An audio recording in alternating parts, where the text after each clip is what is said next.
Hi friends, എല്ലാവർക്കും വീണ്ടും സ്വാഗതം. നിങ്ങൾ ഉപയോഗിക്കുന്ന മൊബൈൽ ഫോൺ സ്ലോ ആയിട്ടാണോ വർക്ക് ചെയ്യുന്നത്? ആപ്ലിക്കേഷൻ ഓപ്പൺ ചെയ്യുമ്പോൾ ഹാങ് ആവുന്നുണ്ടോ? ഇത് ഫോണിന്റെ പ്രോബ്ലം അല്ല, നമ്മൾ ചെയ്യുന്ന ചെറിയ ചെറിയ മിസ്റ്റേക്ക് ആണ് അതിന് കാരണം. ഫസ്റ്റ് റീസൺ എന്ന് പറയുന്നത് നമ്മുടെ മൊബൈൽ സ്റ്റോറേജ് ഫുൾ ആവുന്നതാണ്.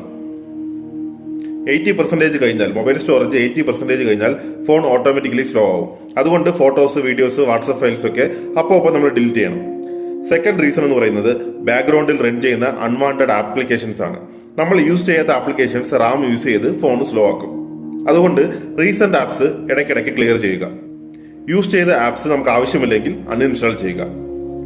തേർഡ് റീസൺ എന്ന് പറയുന്നത് ക്യാച്ച് ഫയൽസ് ഓവർലോഡ് ആവുന്നതാണ്. ക്യാച്ച് അല്ലെങ്കിൽ ടെമ്പററി ഫയൽസ് ആണ്. ഇത് കൂടിയാലും ഫോൺ സ്ലോ ആവും. അതിന് ചെയ്യേണ്ടത് സെറ്റിംഗ്സിൽ പോയി ആപ്ലിക്കേഷൻ സെലക്ട് ചെയ്ത് ക്ലിയർ ക്യാച്ച് ചെയ്യണം. ചെയ്യുമ്പോൾ ഡാറ്റ ക്ലിയർ ചെയ്യരുത്.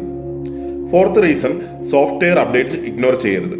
സോഫ്റ്റ്വെയർ അപ്ഡേറ്റ് ഇഗ്നോർ ചെയ്താൽ അത് പെർഫോമൻസ് കുറയാൻ കാരണമാണ്. അതുകൊണ്ട് ലേറ്റസ്റ്റ് അപ്ഡേറ്റ് ഇൻസ്റ്റാൾ ചെയ്യുക. പിന്നെ ഫോണിൽ ഹെവി ലൈവ് വാൾപേപ്പേഴ്സും അൺനെസസറി വിഡ്ജസ്റ്റും ആണ്. ഇത് ബാറ്ററിയും സ്പീഡും കുറയ്ക്കും. സിമ്പിൾ ആയിട്ടുള്ള വാൾപേപ്പർ യൂസ് ചെയ്യുക, ആവശ്യമില്ലാത്ത വിഡ്ജറ്റ് റിമൂവ് ചെയ്യുക. ഇതൊക്കെ ചെയ്യുകയാണെങ്കിൽ നമ്മുടെ ഫോൺ സ്ലോ ആവില്ല. ഈ ഒരു 5 സിമ്പിൾ ടിപ്സ് നിങ്ങൾ ഫോളോ ചെയ്യുകയാണെങ്കിൽ നിങ്ങളുടെ ഫോൺ സെറ്റ് ആവും. വീണ്ടും ഇതുവരെ പുതിയ അറിവുകളുമായി വീണ്ടും വരും. ഇൻഫോർമാൻ.